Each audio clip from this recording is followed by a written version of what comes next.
Rama Rama हाथीरमणी 1922 year मेरा birth year है। Matric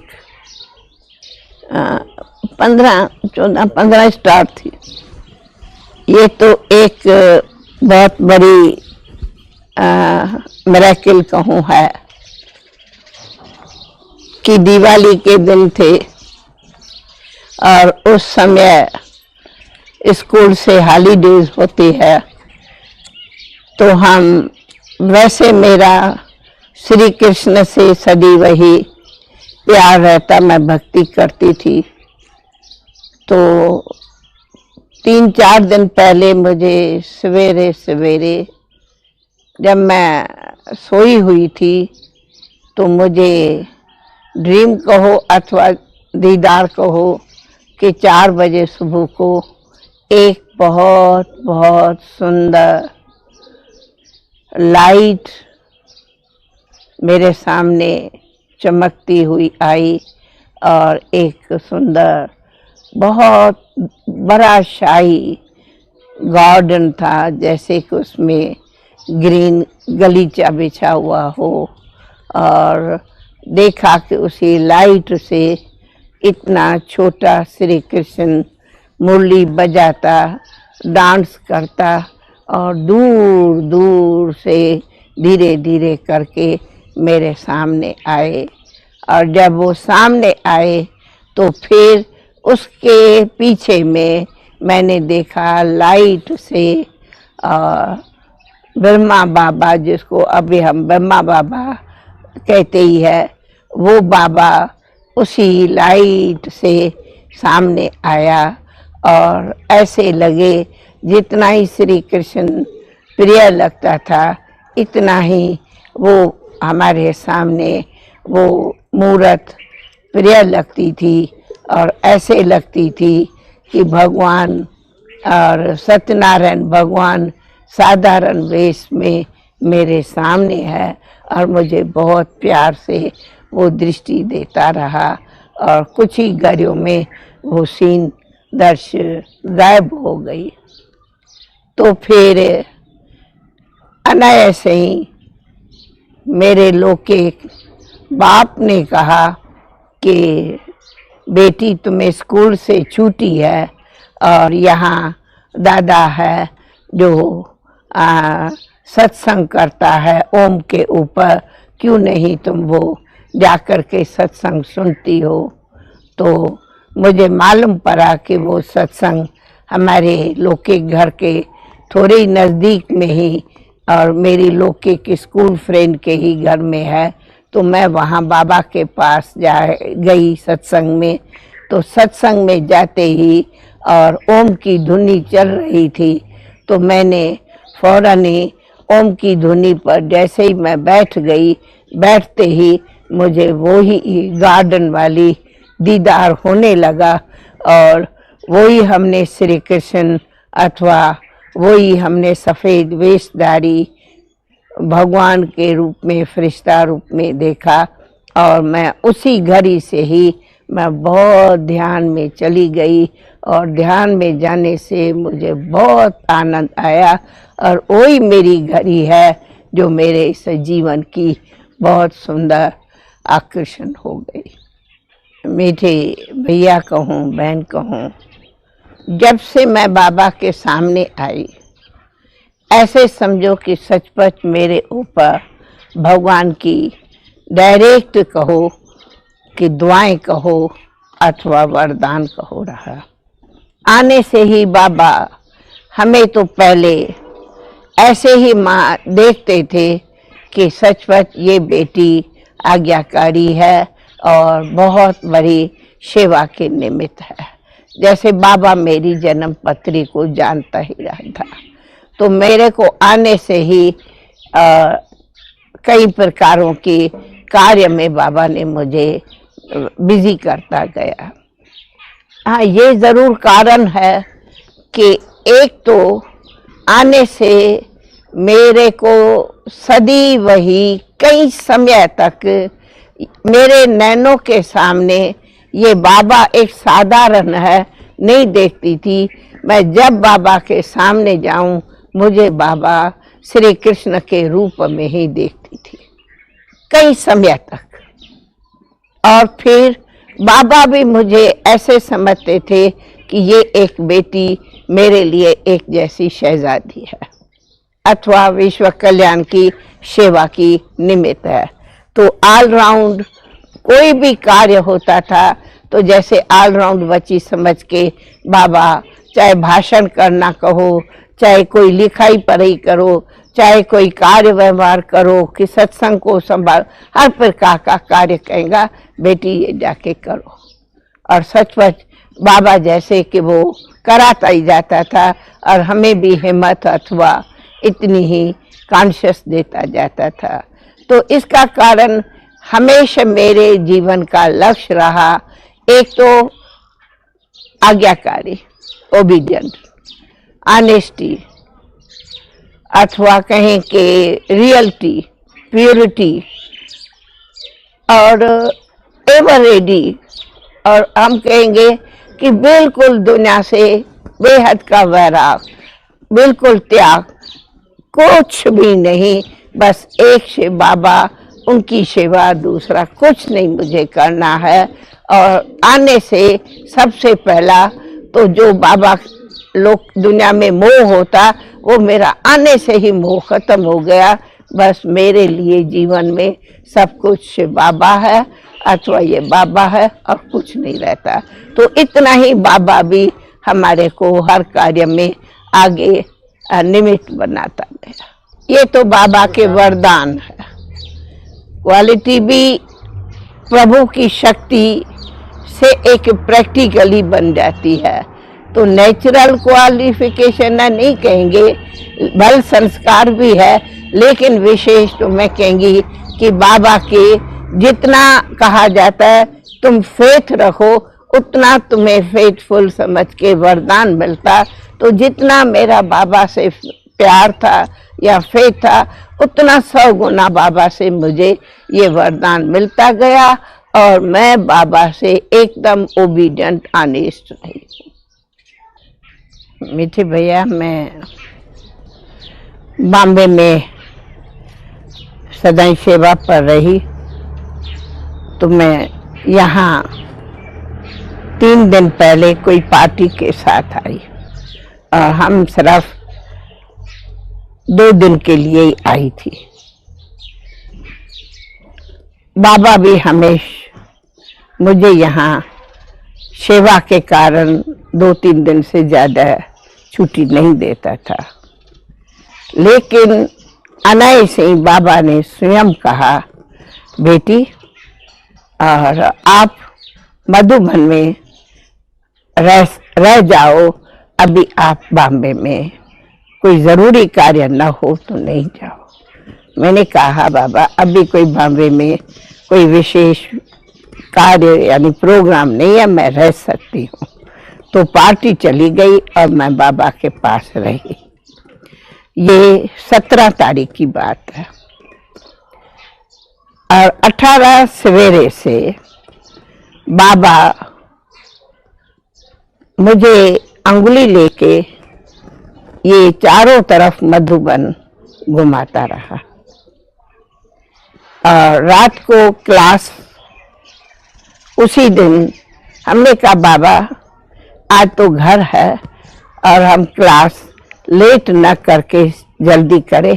बाबा ने कहा हाँ बच्ची, भले जल्दी सब भोजन करो और बाबा जल्दी क्लास में सवेल में आएंगे। हमेशा क्लास 9 बजे रात को होता था और उसी दिन क्लास सवेरे रात को 8 बजे ही शुरू किया। बाबा 8 बजे क्लास में चले और 8:30 बजे बाबा वहाँ से मुरली पूरी करके और उठे।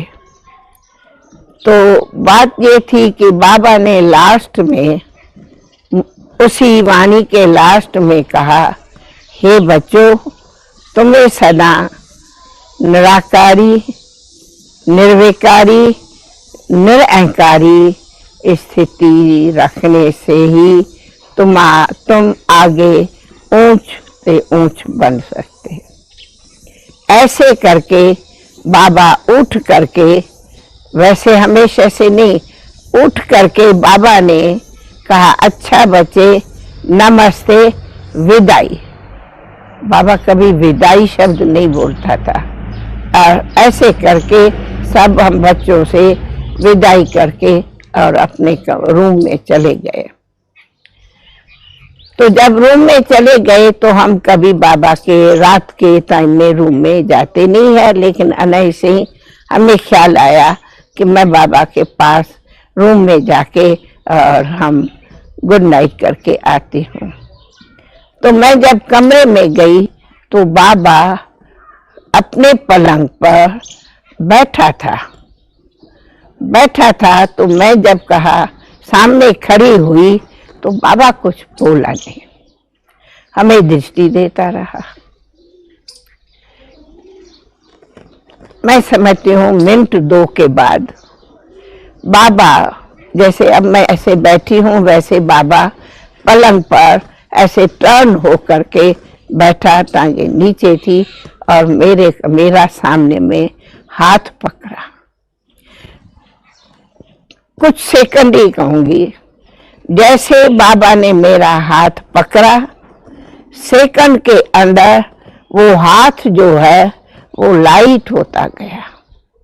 पकड़ा हुआ हाथ मेरा स्लोली लाइट होता गया और मैंने देखा कि बाबा के नैनों से एक लाइट यूं चली गई और लगे कि वो लाइट जैसे कि निकल कहाँ गई नहीं, लेकिन उस लाइट से बहुत बड़ी विल पावर्स मेरे में आती गई। मुझे लगा कि ये क्या हो रहा है।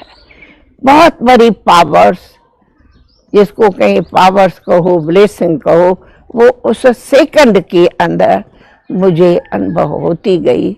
और परंतु मुझे ये नहीं ख्याल हो रहा था कि बाबा कोई व्यक्त से अव्यक्त। तो मैंने कुछ घड़ी के बाद जब कहा हाथ पकड़ा, तो हाथ पकड़ने में नहीं आया। तो मैंने कहा बाबा, बाबा मुझे दृष्टि दे ही रहा था। तो मैंने कहा बाबा बाबा बाबा, तो मुझे कोई आवाज तो आया नहीं। और इतने में ये सब समझे कि बाबा व्यक्त से अव्यक्त हो गए। परंतु मेरे पर्सनल में ये बिल्कुल फीलिंग नहीं हुई कि बाबा हमें कोई छोड़ गया।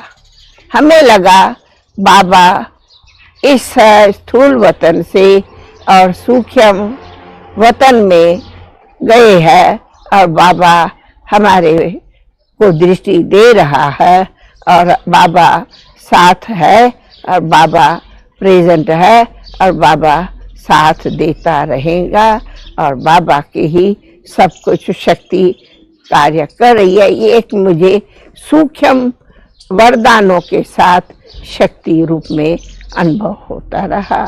फिर तो थोड़ी देर के बाद सबको ये मालूम हुआ कि बाबा अव्यक्त हुआ। वंडर ये था कि जब मैंने चारों तरफ फोन किया कि बाबा के बच्चों को, क्योंकि दीदी भी बाहर थी, तो आप बाबा व्यक्त से अव्यक्त है, आप आओ। तो मैं फोन जब कर रही हूँ तो भी मुझे अंदर से बिल्कुल नहीं फील था कि बाबा कोई छोड़ गए हैं। नहीं, बाबा साथ है, बाबा साथ रहेगा। सब बच्चे आओ बाबा के पास, आकर के बाबा से अपनी अपनी रूहानी शक्ति लियो, ऐसा मुझे अनुभव हो रहा था। और उसी शक्ति से हमने सबको फोन करके कहा कि मधुबन पहुंच जाओ, बाबा सभी का स्वागत करेगा। ऐसे मुझे दिन से बहुत बड़ी एक, चाहे ब्लेसिंग कहो, चाहे शक्ति कहो, चाहे बाबा की जो कहो, मुझे सदा मिलती रहती। अभी तक भी मेरे को गाइड अगर करता है तो बाबा ही करता। बाबा के गाइडेंस के अंदर ही हम चल रही हूँ और वही मुझे चला रहा है, वही मुझे गाइड करता। इसलिए आप लोग भले समझो दादी करती, लेकिन मैं कुछ नहीं करती, कराने वाला मेरे से करा रहा है। ये मेरा सदैव का अनुभव है। मैं निमित्त इंस्ट्रूमेंट हूँ और तू ही करता, तू ही कराता, तू ही देता, तू ही लेता। हम सदैव वही अनुभव करते। सर्व भाई बहनों को एक शुभ संदेश देती कि ये समय है सभी के दिलों में शांति की शक्ति अथवा पवित्रता की शक्ति को धारण करना। तो आप हम सभी मनुष्य आत्माओं का जो सुप्रीम फादर है, जिसको फादर कहो, सुप्रीम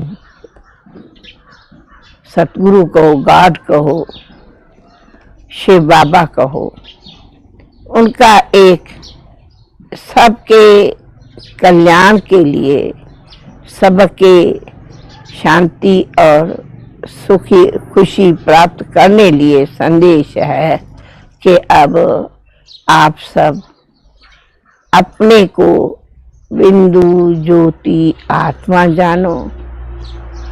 जो बिंदु ज्योति आत्मा चैतन्य शक्ति शरीर को चलाती, और उसको जानने से ये जानो कि तुम आत्माओं का वास्तव में ये सृष्टि कर्म क्षेत्र है पाठ बजाने लिए, पर आप सब आत्माओं का घर जो है वो sweet silence world, incorporeal world है। जिस इनकॉर्पोरियल वर्ल्ड में ही incorporeal God father, supreme father रहते हैं, जो कहते मुझे पहचानो, मुझे याद करो, तो तुम्हें सब पाप भी भस्म होंगे और तुम्हें ऐसी शक्ति मिलेगी जो तुम सदा ही पीसफुल, लवफुल और हैप्पी रह सकते हो।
ब्रह्मा बाबा आंखों के सामने से आंखों में तुम समाये थे आज ही के दिन। ओ प्राण प्यारे बाबा, प्राणों को करके अर्पण संपूर्णता को पाए थे आज ही के दिन। ओ प्यारे ब्रह्मा बाबा,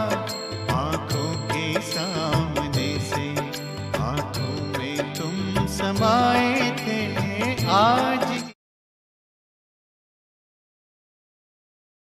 स्थापन में आप फाउंडिंग मेंबर है, तो आपका त्याग, आपके सेवा मनोभाव ही संस्था को यहाँ तक ले आए हैं। आपके साथ साथ और भी सदस्य थे जिन्होंने अपने त्याग और सेवा से संस्था को इतनी उन्नति और प्रगति के शिखर पर ला खड़ा कर दिया। और हमारे academy for the better world ज्ञान सरोवर कॉम्प्लेक्स के आप डायरेक्टर हैं और हमारे विमेन्स विंग विशेष माताओं की सेवा करने ही तो जो हमारे विंग है वर्ग की सेवा के लिए उनका आप चेयरपर्सन भी है। विशेष आपकी विशेषता है सभी के मन हर लेते हैं जैसे आपका नाम है। तो हम सभी को आप पिता श्री ब्रह्मा बाबा के जीवन चरित्र कहो, जीवन कहानी कहो, आप बताएंगे क्योंकि उनके घर के पास ही थे, पहले भी बाद में भी आपने ही देखा उनके जीवन में परिवर्तन। तो आप सभी की ओर से स्वागत भी करती हूँ, इन एडवांस धन्यवाद भी करती हूँ, इतने मेहनत करके आप वहां से यहाँ तक आए हैं। और निवेदन भी करती हूँ कि आप हमें पिता श्री ब्रह्मा बाबा की जीवन कहानी सुनाएं। आदरणीय दादी मनोहर इंदिरा जी।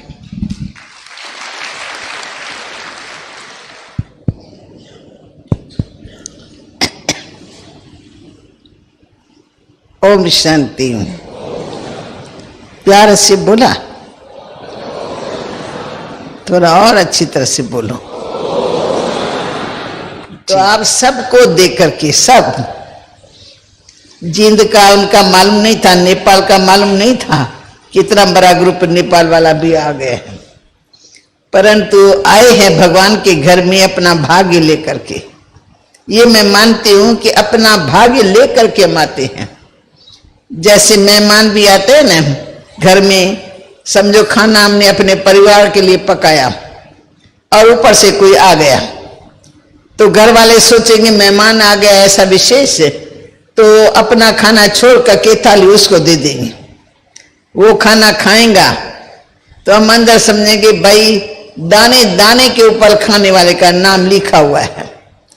खाना बनाया आपने अपने परिवार के बहाना से, परंतु कोई विशेष व्यक्ति आ गया तो अपना पेट का भोजन निकाल करके भी आप उनको खिलाते हो। उसने बनाया हुआ आपका उन्होंने प्रेम सिखाया, तो क्या हुआ, उसका उस भोजन के ऊपर पहले ही नाम लिखा हुआ था, तभी आपके थाली पर पहुंच गया, आगे नहीं आया, पीछे नहीं आया।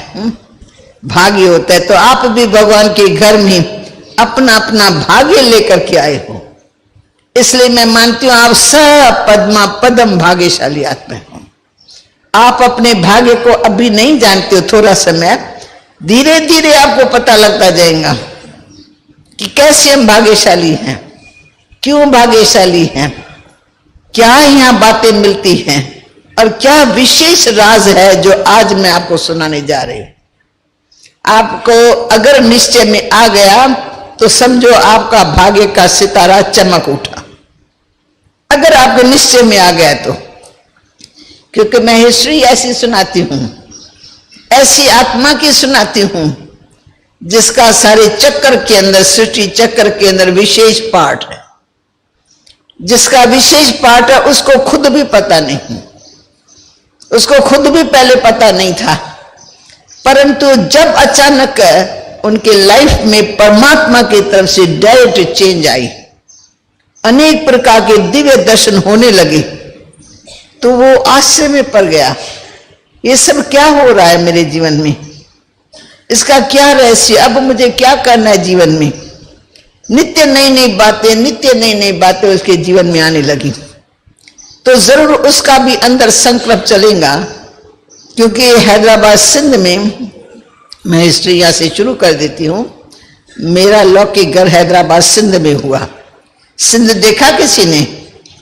मैं नहीं समझता एक कोई सिंधी भाई होगा, चलो 2 3 है, 5 ही है, चलो ये भी सिक्की लदी है जो सिंध देख करके आए हैं। तो हैदराबाद सिंध में जहां बाबा रहते थे, मेरा घर बाबा के घर के पास में था। तो बाल्यावस्था में 10 11 12 साल की उम्र में हम बाबा के घर में बच्चों के नाते से जाते आते रहते थे। जब कभी कोई उच्च कोटि का गुरु आ गया, बहुत बड़ा सत्संग हुआ, तो हम चले गए। जब बाबा दान धर्म करते थे बाबा के घर में कन्याओं के लिए, तो कन्याओं के मौके पर कन्या बन करके भोजन भी खा करके आ गए। ऐसे हर रोज कभी गीता का सत्संग, कभी कोई महात्मा आ गया उसका सत्संग, तो हम उसमें शामिल हो जाते थे। मालूम नहीं था, पर बाबा के घर आने की रीत ऐसी थी। सब सात्विक स्वभाव के थे, भक्ति मार्ग में रंगे हुए थे, भगत थे पक्के। उसकी स्त्री, उनकी बहुआ, 2 बहन, भाभी, ये सब जैसे भक्ति मार्ग में पक्के थे, सत्संगी में। तो बाबा के घर में आए दिन साधु महात्माओं का आना होता ही रहता था। तो मैं भी जाती रही थी, पर तब तो कुछ पहचान थी नहीं। बाबा को किसी ने कहा था, 2-3 ज्योतिषियों ने कहा था, लखीराज बाबू, आपके हाथ के रेखाओं से हमें ये अनुभव होता है कि आप जब 60 साल की उम्र में आएंगे तो आप एक महान व्यक्ति प्रसिद्ध हो जाएंगे। तो बाबा मुस्कुराता था, भाई महान व्यक्ति क्या? तो बाबा समझता था जैसे मेरे बाप ने वानप्रस्थ ले लिया, फलाने आश्रम में जाके रहा, हो सकता है मैं भी धन माल बच्चों को देके मैं भी किसी आश्रम में जाके वानप्रस्थ ले लूं, ये हो सकता है। ये बाबा के दिमाग में आता था। पर इतनी चेंज आने वाली है, ऐसा सा कुछ होने वाला है जो अभी हो रहा है, वो उसको जरा भी पता नहीं था। तो बाबा कृष्ण के भक्त थे, गीता के बहुत प्रेमी थे, और हैदराबाद सिंध में घर था, लेकिन बिजनेस हीरे जवाहरातों का कलकत्ता में था। तो कलकत्ता से सिंध में और सिंध से फिर कलकत्ता में परिवार से मिलकर के बिजनेस में जाते रहते थे। तो एक बार जब बाबा बंबई से, कलकत्ता से बंबई में गए हैं अपने दोस्तों से, मित्रों से मिलने, तो जैसे जिस माता के घर में बाबा ठहरे हुए थे, उसके घर में हर रोज गीता का सत्संग चलता था। तो गीता का ज्ञान सुन रहा है, बैठा है जैसे आप और बैठे ना, ऐसे बाबा बैठा हुआ गीता का ज्ञान सुन रहा है। सुनते सुनते गीता ज्ञान दाता परमात्मा ने उसकी बुद्धि की तार खींच ली। बाबा गुम हो गए, आंखें बंद हो गई, अंदर का पट खुल गया। फिर उनको दिव्य साक्षात्कार हुआ, विष्णु का साक्षात्कार। तो विष्णु का साक्षात्कार होते ही बाबा का दिल गदगद हो उठा, जैसे कि बहुत बड़ी प्राप्ति हो गई है। तो बाबा का चेहरा खिरा हुआ था। जब सत्संग पूरा हुआ तो यहाँ के लोग वहां के लोग उठ करके जाने लगे। तो एक दो का ध्यान गया तो लखीराज तो आज उठा नहीं है। तो बाबा के सामने बैठ गए। फिर आज क्या हुआ है लखीराज को, आज क्या हुआ है लखीराज को। तो जब बाबा के सामने बैठ गए तो बाबा को देखते रहे क्या हो रहा है। अचानक बाबा की आंख खुली तो जिस किसी के ऊपर दृष्टि पड़ी, जैसे मेरी आंख अचानक आपके ऊपर पड़ी, आपके ऊपर, तो जिस किसी के ऊपर दृष्टि पड़ी ना, वो सामने वाला व्यक्ति भी ध्यान में चला गया। उसको भी बाबा के द्वारा दिव्य दर्शन होने लगा। बाबा को डायरेक्ट परमात्मा से हुआ, बाबा की दृष्टि से उनको हुआ। इधर हुआ, उधर हुआ, उधर हुआ, उधर हुआ, तो सारी सभा, छोटी सी सभा, बात फैल गई। सब एक दो को देखने लगे क्या हो रहा है। फिर बैठ गए, घर में कोई नहीं गया। आज लखीराज बाबू ध्यान से जब उठेगा हम पूछेंगे आज क्या हुआ, पहले तो कभी ऐसा हुआ नहीं था। तो बस जैसे बाबा की दृष्टि परी सबके ऊपर, सबको विशेष विशेष अनुभव हुआ। तो लास्ट में जब बाबा बिल्कुल होश में आ गए, ध्यान टूटा, तो सभी ने कहा बाबा हम आपके लिए इंतजार में बैठे हैं। बाबा आज आप कहाँ चले गए, आप सभा में नहीं थे, आप कहीं गुम हो गए, आपने क्या देखा हम सुनना चाहते। बाबा ने कहा आज का दिन आप छोड़ दो, मैं बोलना नहीं चाहता हूं, आज का दिन छोड़ दो, कल मैं सुनाऊंगा। उन्होंने कहा नहीं नहीं बाबा हम तो आपके मुख से अभी सुन करके जाएंगे, शार्ट में सुना, पर सुनेंगे जरूर क्या हुआ। फिर बाबा ने बताया आज अचानक ही मुझे ऐसे विष्णु भगवान का साक्षात्कार हुआ, और साक्षात्कार के बाद मुझे विष्णु के द्वारा एक वरदान मिला, अहम विष्णु तत्त्वम। तत्त्वम कह के विष्णु का स्वरूप गुम हो गए। अभी मेरा सोच चल रहा है कि साक्षात्कार तो मैंने किया, पर तत्त्वम का क्या अर्थ, भगवान ने यह वरदान मुझे कैसे दिया, इसका क्या रहस्य है। अब मैं एकांत में जाकर के इसके ऊपर मनन चिंतन करूंगा। भगवान से बातें करूंगा, भगवान मुझे इनका रहस्य बतावे। तो सभी ने बाबा की दृष्टि में एक विशेष शक्ति का अनुभव किया। साधारण दृष्टि नहीं थी, जैसे लखीराज बाबू की साधारण दृष्टि होती है ना। अभी आप सब बैठे साधारण स्थिति में, कोई भी विशेष नहीं है जिसके लिए मैं कभी इसकी दृष्टि में तो बहुत बड़ी शक्ति है। तो उस समय सारी सभा में वो विशेष दृष्टि से शक्तिशाली में। तो फिर बाबा ने मुंबई में अपने मित्र संबंधियों को अपना अनुभव सुनाया, मुझे आज ऐसा अनुभव हुआ। फिर बाबा उन्होंने छुट्टी लेकर के एकांत के लिए किसी पहाड़ी पर चला गया। वहां भी बाबा को नित्य नए नए अनुभव होने लगे। अचानक अचानक अचानक जैसे किसी की लॉटरी खुल जाते हैं ना, ऐसे बाबा को नित्य नए नए अनुभव हो रहे हैं। फिर जब बाबा हैदराबाद सिंध में आए तो घर वाले ने, बहुओं ने, सबने देखा बाबा तो बदल के आया है, बाबा बाबा नहीं लगता है, बाबा की दृष्टि बाबा जैसी नहीं है, पता नहीं बाबा को क्या हो गया है। थोड़ा थोड़ा सुना दूर बैठे, पर देखने और सुनने में फर्क होता है। जब बाबा आता है तो ऐसे लगता है जैसे कोई फरिश्ता आ रहा है। पहले तो मुंबई से आते थे, बड़े पोतरों के लिए, दोतरों के लिए बड़े बड़े बॉक्स ले आते थे, स्वीट के, फ्रूट के, सूखे फ्रूट के। बच्चों को बहुत प्यार करते थे, खुश करते थे। अभी बाबा इस बार कुछ भी नहीं लेके आए। तो कई निशानियां मिल गई तो बाबा बिल्कुल बदल गया। फिर बाबा रहता था सीधा ऊपर में, ऊपर का कमरा था बस, नीचे न घर वालों के साथ ऐसे रिल मिल के बैठना, इधर उधर की गप्पे शप्पे लगाना, जो पहले करते रहते थे उनमें से एक भी संस्कार उनको दिखाई नहीं पड़े। ऊपर में रहना, एकांत में रहना, भगवान से बातें करते रहना, और टाइम पर भोजन आया, टाइम पर मिला, टाइम पर खाके वो थाली रख देता है, कोई ले जाता है। टोटल चेंज देखी। तो स्त्री ने कहा मुझे तो सचमुच जब मैं बाबा को देखती हूँ ना, मुझे ये भान नहीं आता ये मेरा पति है। जो मेरा पति से टू मच प्यार था, भाव था, बहुत पतिव्रता नारी थी। अभी मैं बाबा को देखती हूँ तो मुझे ऐसा लगता है बाबा का ये स्वरूप गुम हो जाता है, फिर यहाँ कृष्ण सामने आ जाता है, फिर वो कृष्ण गुम हो जाता है। एक फरिश्ता था, बाबा फरिश्ते रूप में मुझे दिखाई पड़ता है। तो मैं देख देख के आश्चर्य खाती रहती हूँ, ये क्या हो रहा है। आंखों को हिलाती हूँ, मलती रहती हूँ, क्या हो रहा है मुझे। तो उसने अपने बहुओं से बात की कि मैं बाबा के सामने भोजन नहीं ले जा सकती हूँ। बाबा के दो दो रूप मुझे दिखाई पड़ते हैं, बाबा बदला हुआ मुझे दिखाई पड़ता है। मैं भोजन किसको खिलाऊं। मैं मूंझ गई हूं। बहू को कहती थी तुम ले जाओ, बेटी तुम ले जाओ, मैं नहीं ले जाती हूं। वो कहते मम्मी जो अनुभव तुमको होता है वो हमको भी होता है, हम भी बाबा को बाबा के रूप में नहीं देखते। बाबा बिल्कुल चेंज है, परंतु क्या बाबा को होता है हम मिलकर के बाबा से पूछेंगे। तो जो लौकिकता में व्यवहार था उससे सारे व्यवहार में चेंज आ गई। न पति पत्नी का संबंध, न बेटे और बाप का संबंध, न बहू और ससुर का संबंध, कुछ भी नहीं। अब बाबा न्यारा और प्यारा होता जा रहा है। एकांत में रहना, मनन चिंतन करना, लिखना, सारा टाइम लिखने पर का ऐसा जैसे कोई शक्ति लिखा रही है। कलम ऐसे करता है, लिखता जाता है, लिखता जाता है, लिखता जाता है। बाबा को भी वंडर लगता है कौन सी शक्ति है जो मेरे को कुछ दे रही है। और मैं लिखता हूं तो लिख लिख करके कागज खड़ा कर देता हूं, पर परिचय नहीं था कौन सी शक्ति क्या कराने चाहती है।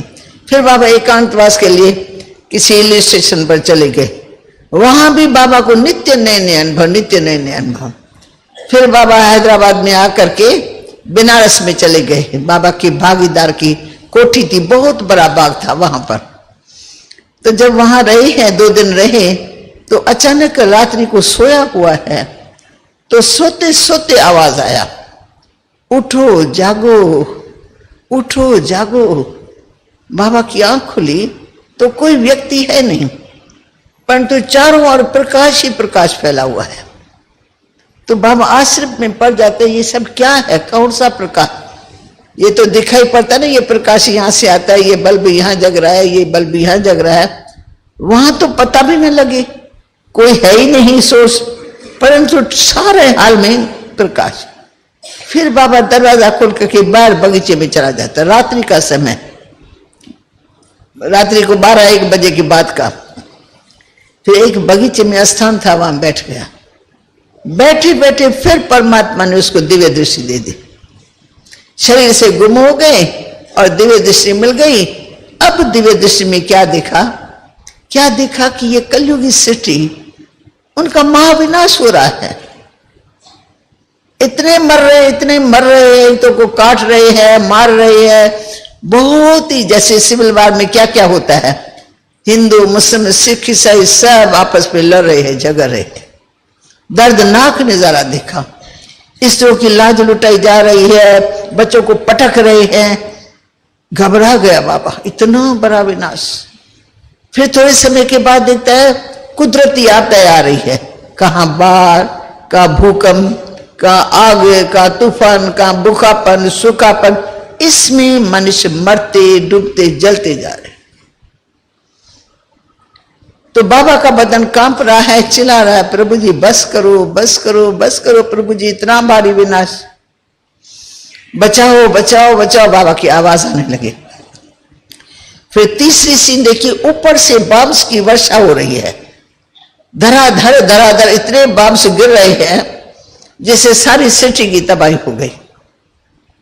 तो बाबा तो बिल्कुल आश्चर्य में पड़ गया, लगा कि ये सब गए, खत्म हो गया, अब मैं इस संसार में अकेला ही रह गया हूं। बाबा अपने आप को अकेला देख रहा है। तो बाबा घबराया हुआ है, बदन कांप रहा है, बस ऐसे करके बैठा ही हुआ था। फिर थोड़े समय के बाद जब बाबा बिल्कुल होश में आए तो बाबा ऐसे ऐसे करके देखता है कि यहां तो कोई लाश ही नहीं है, रक्त की बूंद भी नहीं, कोई हथियार नहीं, कोई पवार नहीं, कोई व्यक्ति नहीं जो मारकुट करे, ये करे। ये सब मैंने क्या देखा? मैं सोया हुआ नहीं हूं, मेरा सपन नहीं है, ये सब मैंने क्या देखा? बस बाबा का ध्यान सीधा परमात्मा में चला गया। ये दर्शन मुझे भगवान ने नहीं दिखाया है, ये मनुष्य ने नहीं दिखाया है, ये सारी प्रभु की लीला है। प्रभु मुझे ऐसा दर्शन दिखा रहा है, इसलिए क्या करना है? बाबा गहरे सोच में पड़ गया। कुछ भी बाबा को अच्छा नहीं लगता है, न खाना, न पीना, न सोना। ये तीनों चीजें अपने शरीर के लिए बहुत जरूरी होती है। तीनों से बाबा परे हो गया। न खाता है, न सोता है, न पानी पीता है। बस जैसे बाबा फरिश्ता बन गया। कुछ समय तक नए नए अनुभव ऐसे विनाशकारी बाबा को होते रहे। फिर परमात्मा से आवाज मिला, उठो जागो, कलयुगी सृष्टि का महाविनाश निकट भविष्य में होने वाला है। निकट भविष्य में, भगवान की भाषा है ना, चाहे 10 साल के बाद हो, चाहे 50 साल के बाद, तो भी भगवान बोलते हैं निकट भविष्य में होने वाला है। उठो, तुम्हें विश्व का कल्याण करना है, तुम्हें विश्व का कल्याण करना। अब विश्व कहां और वो दादा लेखराज कहां? ज्वेलर था, अब वो विश्व का कल्याण कैसे करेगा? साधारण मनुष्य। तो बाबा तो गहरी सोच में, चिंता में पड़ गया कि विश्व का कल्याण मैं कैसे करूंगा। तो जितना बाबा सोच में पड़ता है, चुपचाप में रहता है, कुछ मीठा नहीं लगता है, तो जैसे भगवान की वाणी सुनने में आती है, ऐसी वाणी सुनने में आती है जो बाबा मगन हो जाता है। क्या वाणी में है वो कैच नहीं कर सकता है, समझ नहीं सकते हैं कि भगवान भी क्या मेरे से बोलता है, मुझे वो क्या करना है। फिर बाबा की रूह ध्यान परमात्मा से चालू हो गई। प्रभु जी मुझे बताओ, मुझे आज्ञा दो, मुझे क्या करना है? मैं आपका बच्चा हूं, मुझे आज्ञा दो, मैं क्या करूं? फिर परमात्मा की उसको आज्ञा मिली है कि उठो जागो, तुम्हें विश्व का कल्याण करना है। उस कल्याणकारी कार्य में अपना तन मन धन स्वा करना है। अब धन का तो दुकान चल रहा था, चालू था, बीच में सेठ लोग आते जाते रहते हैं, काम करने वाले करते रहते हैं। तो धन तो था ही नहीं हाथ में, भागीदारी थी, भागीदारी में धन गया हुआ था। तो आज्ञा मिली तन मन धन स्वाहा करना है, तो सीधा ही ईश्वर का इशारा सुनते ही बाबा बनारस से कलकत्ता में चला गया। कलकत्ता में बाबा का बिजनेस था, भागीदार था। फिर जाकर के भागीदार के आगे अपनी सारी बात कही। तो जब भागीदार ने सुना तो एकदम से वो तो चमक गया, कि लखीराज जी फिर आप अगर ये काम करेंगे तो हमारा बिजनेस तो ठप हो जाएगा, बिजनेस तो बंद हो जाएगा। बाबा ने कहा तुमको भी घाटा नहीं पड़ेगा, पर मैं भी ये बिजनेस आपको छोड़ के किसी दूसरे को भागीदार नहीं बनाऊंगा। मैं तो ये धंधा, ये धन दौलत परमात्मा के काम में लगाने वाला, मुझे ईश्वर की आज्ञा हुई है, इसलिए माफ कीजिए मेरा इसमें कुछ भी नहीं है, मैं अपने मन से कुछ नहीं कर रहा हूं, मुझे ईश्वर का इशारा मिला है, इसलिए मैं अपना तन मन धन उस कार्य में लगाना चाहता हूं। तो उस हिसाब से बहुत अच्छी तरह से इतना प्यार से प्रेम से भागीदार को वश किया, जो आखिर वो मान गया। बाबा ने कहा मैं तुमको फायदा देके, क्योंकि मैं छोड़ रहा हूं तो मैं फायदा देके मैं अपना हिस्सा निकालना चाहता हूं। खैर वकील को बिठा करके धंधे को समाप्त किया। फिर बाबा हैदराबाद सिंध में आए। तब तक सारे शहर को पता लगा, सब सिंधी लोगों को पता लगा, क्योंकि बाबा से सब ज्वेलरी लेते थे। अब दादा ही बिजनेस छोड़ करके आ रहा है, तो सोचा पता नहीं क्या हुआ उसको, पता नहीं क्या हुआ। सब इंतजाम में थे, तो दादा आएगा तो पूछेंगे भाई बिजनेस ऐसा क्यों छोड़ा हीरे जवाहरात का। तो जब बाबा हैदराबाद में आए तो जितने उनके रिश्तेदार थे, मित्र समझे, सब बाबा को देखने आए। तो देखा बाबा बाबापन में नहीं है, लेखराजी नजर नहीं आता है, बदला हुआ नजर आता है, बातें ज्ञान की, दृष्टि न्यारी, मस्तक चमकने लगा।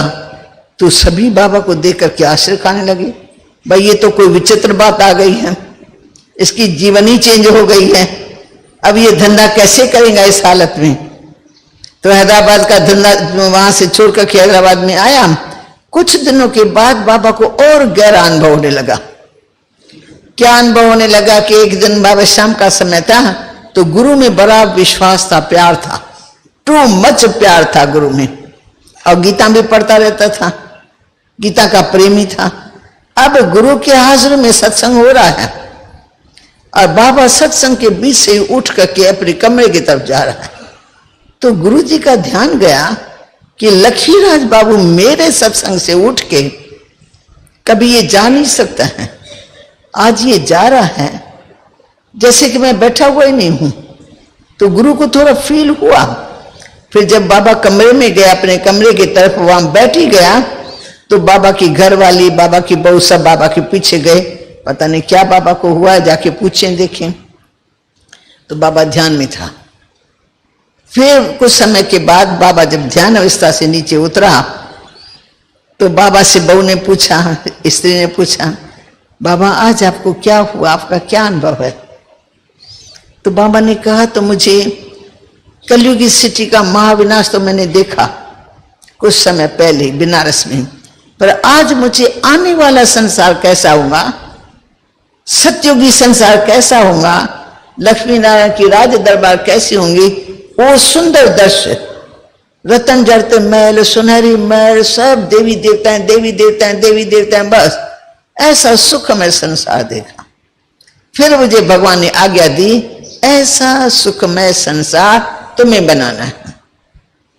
अब बाबा को मीठी चिंता लगे, मैं ऐसा संसार मैं कैसे बनाऊंगा। फिर बाबा से बातें करता है, बाबा हमको प्रभु बताओ ऐसा सुखमय संसार मैं कैसे बनाऊंगा। फिर धीरे धीरे परमात्मा अब इसको ज्ञान देना शुरू करता है। पहले ज्ञान था ही नहीं, गीता पढ़ता रहता था, जैसे आप और हम भी पढ़ते रहते होंगे। बहुत ऐसे भाई होंगे जो गीता के प्रेमी होंगे, जो गीता पढ़ते रहते हो, जरा हाथ उठाएं, बड़ा हाथ उठाओ। माताएं नहीं पढ़ती है क्या? है, पर थोड़ी थोड़ी है। अच्छा, तो जैसे सत्संग में बाबा जो प्रेमी गीता रोज पढ़ने वाला, अब गीता वाला ज्ञान डायरेक्ट परमात्मा उसको देने लगा। बाबा ऐसे बैठते हैं तो बाबा सुन रहा है कि कोई मुझे सुना रहा है कि लखीराज, तुम लखीराज नहीं हो, ये तुम्हारे देह का नाम है। तुम अजर अमर अविनाशी आत्मा हो, तुम चेतन ज्योति हो, तुम देह से न्यारे हो। अपन को आत्मा समझो, मैं आत्मा हूं, मैं आत्मा हूं, मैं ज्योति स्वरूप हूं, मैं शुद्ध स्वरूप हूं। उठो, जागो, सबको जगाओ, सबको बतलाओ सब आत्माएं हैं, सबको रियलाइज कराओ सब आत्माएं हैं। बस ये पाठ बाबा को पक्का हो गया।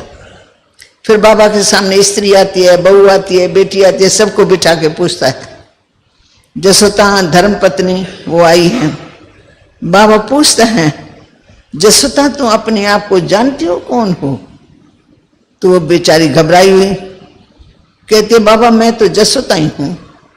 बाबा ने कहा, ये जसोता तो तेरे देह का नाम है, तुम जसोता नहीं हो।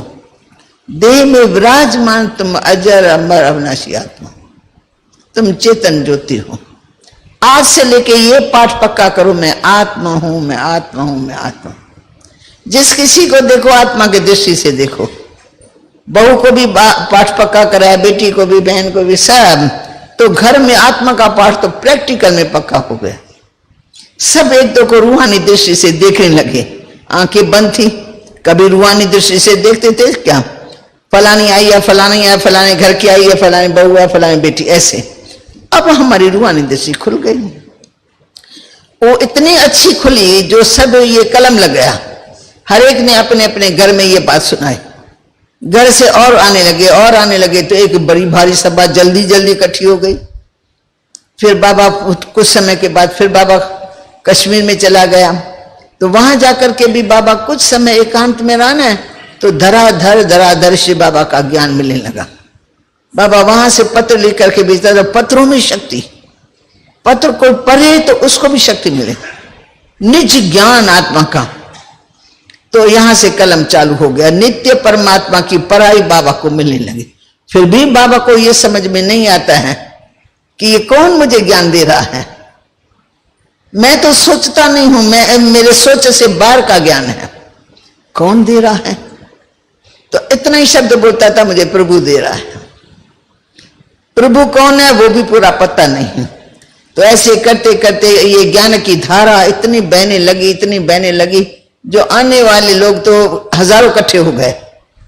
अभी आप आए हैं ना बाकायदे प्रोग्राम से, उससे उस समय तो बस आवाज निकला, बात फैली और सब लोग आने लगे। सत्संग बाबा का घर इतना छोटा हो गया, दीवारों को तोड़ना पड़ा, आंगन में सत्संग को लाया गया, तो भी पब्लिक बहुत। घर घर में जाके शांति में बैठते थे, घर घर में वातावरण पहुंच गया। मेन बात है तो हमारी धारणा बदल गई। सिंध के लोग खाते पीते हैं, अभी भी बैठे होंगे हमारे काफी सिंधी लोग। नेपाल वाले भी शायद खाते पीते होंगे, कुछ ना कुछ तो होगा, खाना पीना अशुद्ध। तो सिंध लोग भी खाते थे, बकरा भी खाते थे, तो मच्छी पला ये सब खाते थे। अब जैसे ज्ञान मिला मैं आत्मा शुद्ध स्वरूप हूं, तो ये मेरा मंदिर है, इस मंदिर को अशुद्ध भोजन कैसे खिलाया जा सके? बाबा के ज्ञान का तीर लगा, सब ने अपना अशुद्ध भोजन छोड़ दिया। श्रृंगार करते थे वो छोड़ दिया, सिनेमा में जाते थे वो छोड़ दिया, और गंदी गंदी बातें जो करते रहते सब छूट गए। एक ही निराले सत्संग की स्थापना हो गई। उनके पति लोग विलायत में थे, तो पत्नियां तो रहती है पीछे। वो पत्नियों ने ज्ञान लिया तो दिव्या बन गई, लक्ष्मी समान बन गई, शक्ति समान बन गई। अब उनके पतियों तक उल्टा सुल्टा समाचार लोगों ने पहुंचा दिया। तुम जब आएंगे ना घर में, तुमको तेरी स्त्री नहीं मिलेंगी, तेरी स्त्री गई, वो अभी शिव शक्ति हो गई है, वो अभी लक्ष्मी हो गई है। वो अभी लोग बहकाने लगे एक दो को। तो वहां से वो जल्दी जल्दी अपनी मुसाफिरी से भी पहले पहुंच गए। देखा बरोबर प्लेन पर हम आ रहे हैं, और मेरी स्त्री व्हाइट कपड़े, जेवर भूषण है नहीं, और एक देवी बनकर के आई है। वहीं उनको गुस्सा लगना शुरू हुआ, मेरी स्त्री कैसे बदल गई? मैं इतना दूर से आया हूं तो इनको तो श्रृंगार करके आना चाहिए मेरे सामने। तो वो उनको देखी तो उसको गुस्सा मन में कि लोगों ने ठीक ही कहा, पर वो आत्मा शुद्ध हो गई, उसका तो उन्होंने अनुभव नहीं किया। अंदर दृष्टि गई ने बाहर दृष्टि गई। फिर तो बड़ा भारी हंगामा कर दिया उन लोगों ने जो बाहर से आए हुए थे। घर घर में घोटाला मच गया, आने जाने के लिए मना होने लगी। और हम लोग जो शुद्ध खाना खाते थे ना, उसमें अशुद्ध खाना मिलावट कर डालते थे घर में। अब हमको वैराग आने लगा, ऐसा खाना किस काम का, हम बना के रखते तो भी ये कुछ ना कुछ मिलावट कर देते हैं। हमारे व्रत को भंग करने के लिए, हमारी शुद्धि को खत्म करने के लिए। परंतु जिनकी लगन होती है वो कैसे भी करके अपनी संभाल भी करते हैं और साधना भी करते हैं। माँ बाप को हमारे त्याग तपस्या का पता लग गया। मरेंगे मिटेंगे लेकिन भोजन वो शुद्ध खाएंगे। जरा भी हम मिलावट करते तो हमको कुदरती आवाज आता था, हम खाते ही नहीं थे। यदि ये क्या, इनको किसने बताया, ये कैसे हो रहा है सब? मतलब ईश्वरी जादू था। हमारी अंदर की शुद्धि हो गई, हमको सब अंदर से पहुंच जाता है। इन्होंने आज ये किया, इन्होंने आज ये किया, इन्होंने आज ये किया है। ऐसे करते करते 1 साल 1.5 साल तो बहुत हंगामा सारे शहर में हो गया, क्योंकि सबकी नारियां देवियां बन गई। आज ही अनुभव करो, आप आए हो और आप देवियां बन के यहां से जाओ पवित्र बन के, तो घर वाले थोड़ा देखेंगे कि बरोबर इनमें चेंज आई है। वो कह के सुनो सबकी पर करो नहीं, सुनो भले पर करो नहीं, बनो नहीं। तो आप जान सकते हो कोई कच्चा कोई पक्का। कोई पक्का होता है तो उसको खुदा भी न बदल सके। तो ऐसा हमारा काम चलता रहा। फिर हैदराबाद से बाबा को, कराची में बाबा के ऐसे बच्चे थे, अन्य बच्चे थे, उन्होंने बाबा को हंगामे को देख करके कराची में निमंत्रण दे दिया। तो सारी संस्था शिफ्ट होकर के कराची में जाए। फिर हम लोग कराची में गए, जिनको पेरेंट्स से चिट्ठी मिली, छुट्टी मिली। फिर हम जब से गए ना, तब से फिर हैदराबाद तो छोटा शहर था ना, हंगामा सहजी हो जाता था। कराची तो बहुत बड़ा शहर था, वहां कोई हंगामा कर न सके। किल्टन के ऊपर बंगले मिले थे 3-4, जहां बच्चों को भी रखा गया, बहनों को भी, माताओं को भी, कन्याओं को अलग अलग। और बाबा को तो परमात्मा का था आवास, परमात्मा ने उसको निमित्त बनाया, पर कौन उसको हटा सकता है? तो बाबा में निर्भयता की शक्ति, ईश्वर में विश्वास कि ईश्वर ने मुझे निमित्त बनाया है, तो ये बंदे क्या करेंगे, मेरा क्या बिगाड़ सकते हैं? तो जो ईश्वर का डायरेक्शन मिलता था वो बाबा सबको देता था। सत्युग आना है, आज मैं आपको भी दे रही हूं। सत्युग आना है और कलयुग आवाज तो दो, जाना है, वो हृदय से नहीं निकलता है। कलयुग जाएगा, घोर कलयुग है, पापाचार, दुराचार, भ्रष्टाचार का बोल बाला है। ये जाने वाला है, जल्दी जाने वाला है। इसलिए हम सत्युग में चलने की तैयारी कर रहे हैं, अपने संस्कार को शुद्ध कर रहे हैं। और कुछ छोड़ने का नहीं, घर गृहस्थ को नहीं छोड़ना है, बाल बच्चों को नहीं छोड़ना है, बिजनेस नहीं छोड़ना, सब करना, पर मन से विकारों को मार भगाना है बस। अगर सत्युग में चलना है तो अगर बीड़ी सिगरेट पिएंगे तो यहीं मृत्यु लोक में रह जाएंगे, मर जाएंगे बस। अमर लोक में चल नहीं सकेंगे, स्वर्ग में चल नहीं सकेंगे। तो ये आज्ञा मिली। फिर 10 साल, हम 12 साल कराची में रहे, जिसमें ज्ञान, योग, धारणा, सेवा, बाबा कुट कुट के हमारे में संस्कार भरे। तब हम लौकिक संबंधियों से जैसे कट हो गए, उन्होंने छोड़ दिया। जो बालक थे ना, उनको तो छुट्टी मिल गई, उनको तो रोक न सके। छोटी छोटी बच्चों ने माँ बाप को बहुत प्यार से सेवा करके उनसे चिट्ठी लिखवा ली। चिट्ठी लिख करके दी। फिर हम भी निसंकल्प होकर कराची में रहने लगे। फिर तो हमारी दिनचर्या बड़ी सुंदर, ज्ञान योग की धारणा, इतना वायुमंडल अच्छा, रात दिन हमारी तपस्या भी चलती थी। मम्मा और बाबा ने प्यार बहुत दिया, रूहानी सच्चा प्यार, जो दिल से लगता है कि रूहानी प्यार देके हमारी आत्मा के संस्कारों का चेंज किया। ऐसा सच्चा मित्र कहाँ मिलेगा? फिर 10 साल के बाद फिर हमारे जो पेरेंट्स थे ना, वो 10 साल के अंदर नाराज रहे। फिर धीरे धीरे कराची में हमको देखने के लिए आए। तो जो परिवार देखने के लिए आया तो रहा हमारे बीच में, हमारी सारी दिनचर्या देखी, हमारा सारा ज्ञान सुना। तब तक लोगों ने उनकी बुद्धि को भरमाया था, तुम्हारी बच्ची गई सो गई, अब वो ऐसी हो जाएंगी, साधुनी हो जाएंगी, तुमको छोड़ देंगी, वो ये उल्टी उल्टी बातें। तो हमारे माता पिता भी डरे हुए थे। जब वहां के देखा तो एकदम आंखें खुल गई। हमारी बच्चियां क्या क्या सीख रही है, कितना इनको अच्छा ज्ञान मिलता है।